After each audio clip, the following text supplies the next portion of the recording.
Good afternoon. I'm Connie Frisbee Houde. I'm curator of the Clothing and Textile Collection here at the New York State Museum. Welcome to Facebook Live and take 2 of talking about our upcoming wedding gown exhibit called Unveiled. I can't tell you when it's going to be because of the things that are going on in this world, but it will happen, so stay tuned. So today what I'm going to talk about is some of our collection that relates to early 1900s and around 1905. And I'm including in it some of the things that hit the quote-unquote cutting room floor from the exhibit. We are limited in space. We are limited in the number of mannequins that we have. So I have big ideas. I want to show everything. So what we're trying to do is tell a story of the changes of wedding attire from our earliest is 1797 up to the present. So like I say, today we're going to talk about 1900s.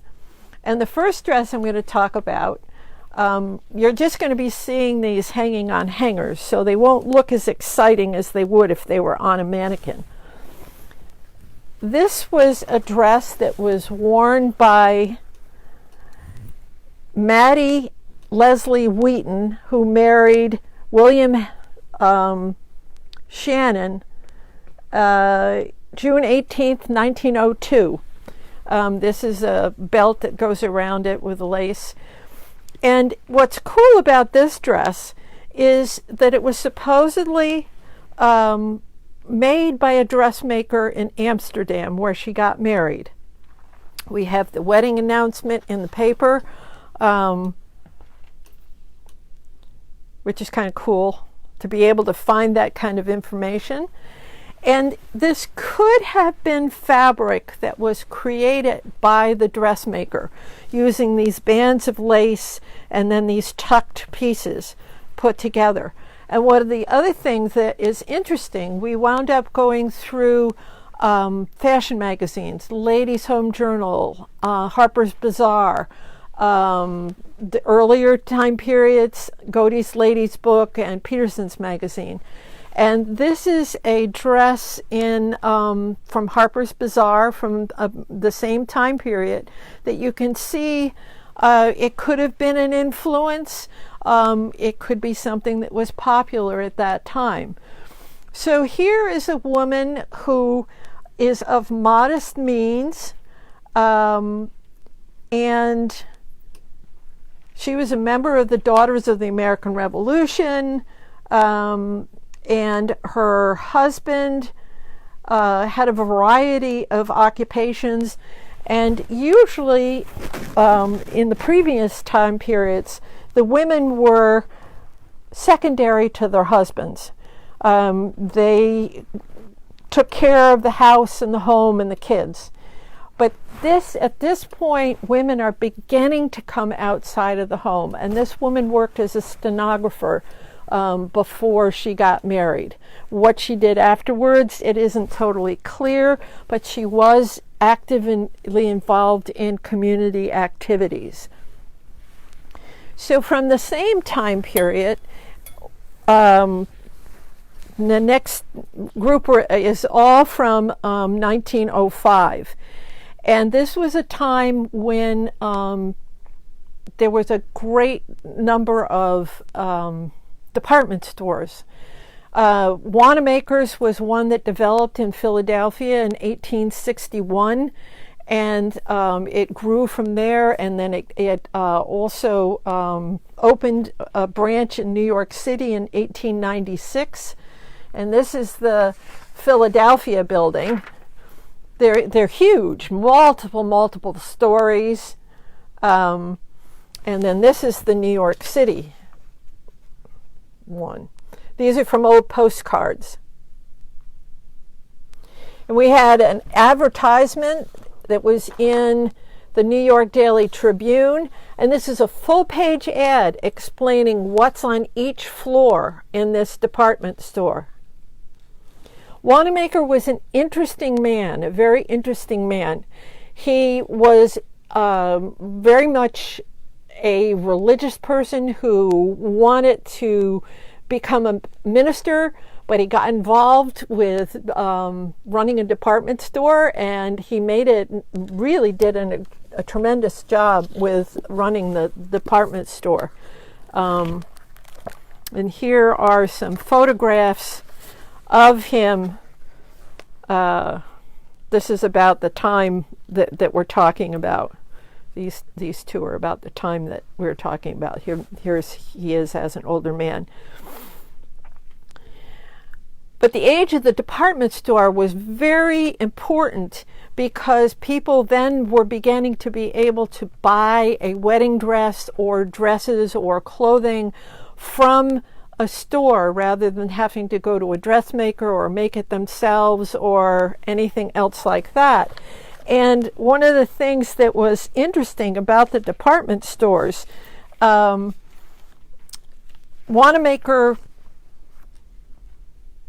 used the ideas that began in France for La Bonne Marché, which was a department store that started in Paris, and it stood for the good deal. And one of the things that department stores were trying to do was they were trying to create fixed prices that you could bring things back if you didn't want it, and get a refund. There was a lot more advertising than there had been, so it was at the beginning of commercialization of fabrics and so on. And Wanamaker made his mark in how he treated his employees. He very much wanted to create like a family atmosphere. And there was profit sharing. There were pensions long before anybody else had a pension. And they created cafeterias for the workers and schools for the children of the workers. And so it was a whole movement that was creating employment for people. And meanwhile, this is a dress that was purchased in Wanamaker's. It's actually a bodice and a skirt. Got a question. Is Yes. it common for the fabric to be so sheer?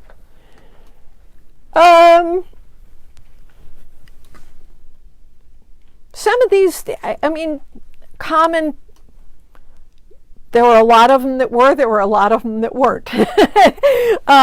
This would have had, the earlier one would have had a slip underneath it. Petticoats, women wore lots of undergarments underneath. So you wouldn't have seen flesh or skin, not like today's weddings. But unfortunately, well, you'll see better when you come to the exhibit. You'll see how that would really look. So here is the skirt, and why don't you come? I'll let you hold this. And then the bodice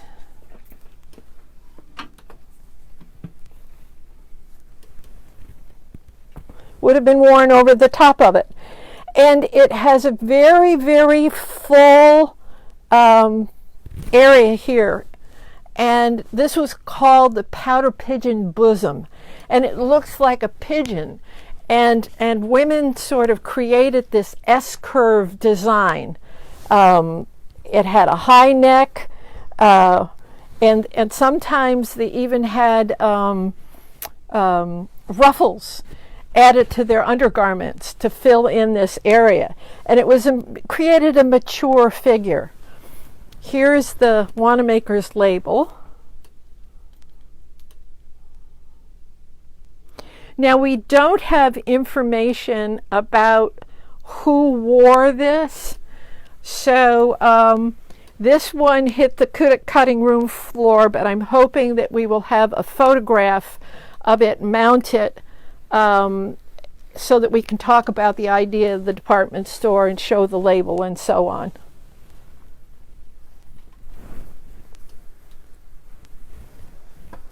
So when I talked about the S-curve,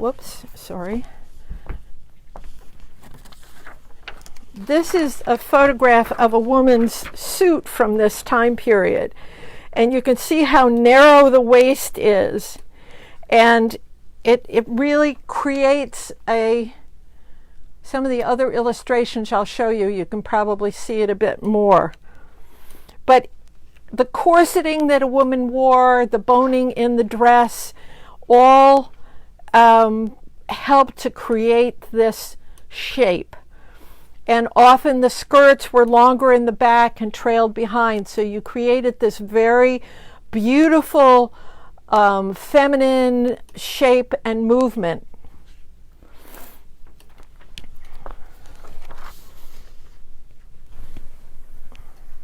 The next wedding dress is one that is really kind of fun because we know a lot about this wedding and about the woman who wore it and her family.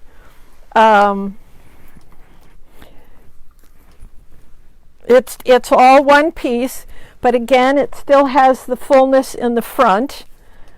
And this was worn by Frances Eloise Sturtevant. She married Robin Dale Compton, and the family was involved with Craigsmoor, which was an artist community, and there was an inn at Craigsmoor. And her mother was an artist and operated the inn, and they lived in the inn most of the time in the summer, and that's where we believe she met her husband. Now, one of the things, too, with working with these dresses, some of them are in better condition than others. This one, the lace was very weak, so I had to back the lace with what's called a crepeline. It's like a sheer scarf-like fabric. See if I can open it up.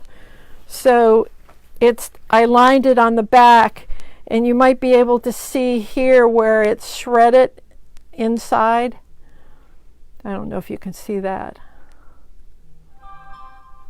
But that's one thing that some of these dresses need extensive conservation so that we can safely put them on mannequins. Others are in really great shape and don't need as much work. This photograph there, that one, yeah, is Eloise as a young woman in Paris. Her mother took her two daughters to Paris, where she was studying art.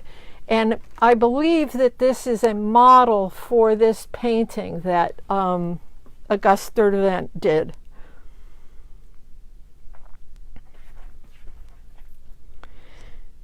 And she was married in Craigsmoor at the chapel, and that's a photograph of the chapel as it looks now, which is very much like it looked then. I'm going to put this one here. What's the time period on these dresses? 1905. And this was Eloise's mother's dress that she wore to the wedding. So again, it's fuller in the back. And this one will look a little strange in the front because without it being hooked up, you can't quite see how it is. But it has a lot of shearing that's the same kind of detail that's on the other dress. And this one had started to come apart, and so I had to put some of the gathers and so on in the front back together with that. You want to hold this again? And it's sheared here at the waist too, but this would have been attached together, and there'd be again the fullness in the front.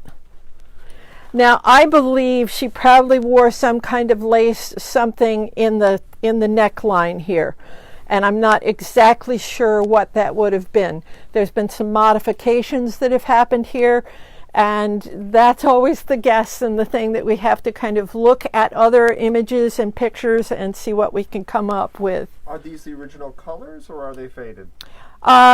Most of these probably are original colors. This is just a very, it probably would have been a very beautiful silver gray in the sunlight.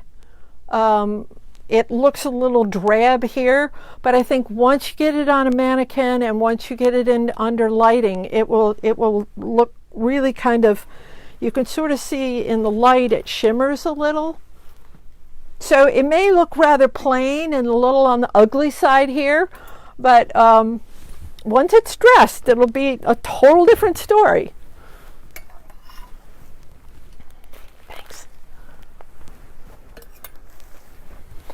Now, another one that kind of hit the cutting room floor that I was disappointed with, and I still wish I could get into it. But again, it's from this same time period. So rather than having too many dresses from the same time period, we've chosen to show others that can represent the changes in fashion from other time periods. But what I was hoping to see in showing multiple things from the same time period, that you get an idea of just how varied the possibilities were for what you could choose to wear, all in the same, 1905. This next one was, I want to get the name of the people who wore it. I had it here. It was Fannie Dean, married February, I believe, no. Anyway, married in 1905. I don't have the specific dates on that. But what was exciting to me about this one is it was made by an Albany dressmaker on J Street. And it has an inner belt that would go around the waist that would help pull the back in. And this is R. Butler, who was at 184 J Street in Albany. And this is what we deal with some of these, is that some of these silks, in order to make them rustle, they were soaked in lead or iron salts so that you would get this swishy sound. And we all know what happens to iron as time goes on. It rusts. So you'll see a whole time period where a lot of the linings for these dresses are just shredded. That can be encapsulated and, with some of that crepeline like we had before to hold it all together. Sometimes what, unfortunately, we have to do is just cut the lining out because it's just so bad it falls apart. A couple of people are wondering why you don't have curator gloves on right now. There are a lot of controversies about wearing gloves. And I am a person that does not necessarily, I don't have sweaty hands. So that's not a problem for me. I wash my hands a lot. If you use the cotton gloves, they get dirty and you're just putting that dirt back onto the textiles. The other thing that I have a problem with is that with textiles, I need to feel what I'm looking at in order to tell what the fabric is, in order to work with it. I need to feel it. A lot of people do wear gloves. There's been some controversy about it, and people are more not wearing them to some extent now. So you can slap my hand for those who believe in gloves, but I have chosen not to wear them. So this is the bodice, And the skirt for this is really quite elaborate.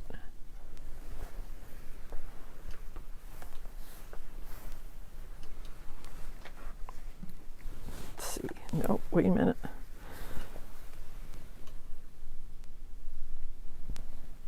We got to get it going the right direction here. Here we go. So it has a flounce around the bottom of it that gives it this shape. And it's also, the last layer is velvet.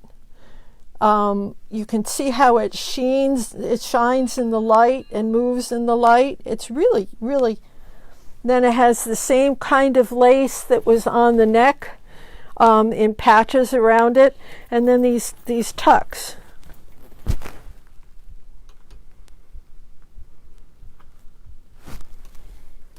And it would have trained out with this flounce that's on the bottom that's cut in a curve, so you get really quite a lot of fullness. And once these are on mannequins with petticoats and all the rest, they're really going to be quite spectacular.